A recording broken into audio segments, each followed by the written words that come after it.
Hello everyone. In this tutorial, we will write this equation in LaTeX. First of all, let's see how to remove left or right bracket. For example, here the fraction is coming between the square brackets and here it is coming. Both the brackets are coming here. Similarly, both the parentheses are coming here and similarly the vertical bars are coming here.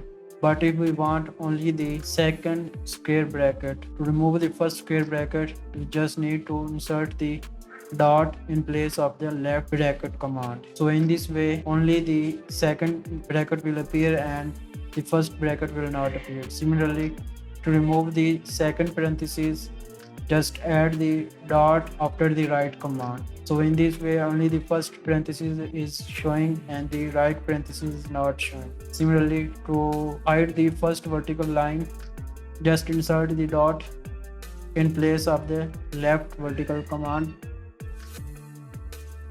So in this way, we can insert only one bracket, the left or to the right, by inserting the dot to the other command. Let's start.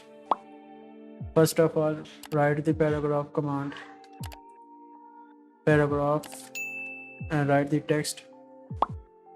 If f power f derivative of x, f power prime of x is equal to 5,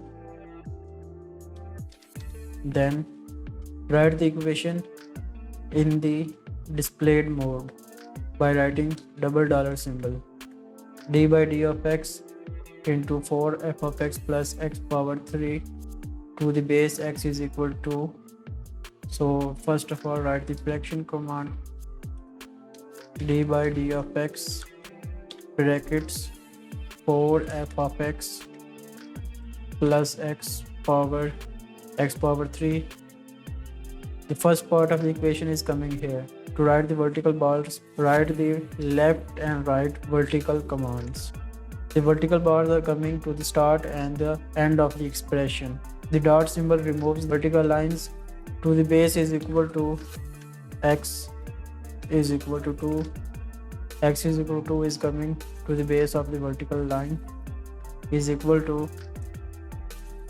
Similarly, copy the whole expression and paste it here. D by d of x 4 of x plus 8 x is equal to 2 is equal to 4 f power prime of 2 is equal to 20.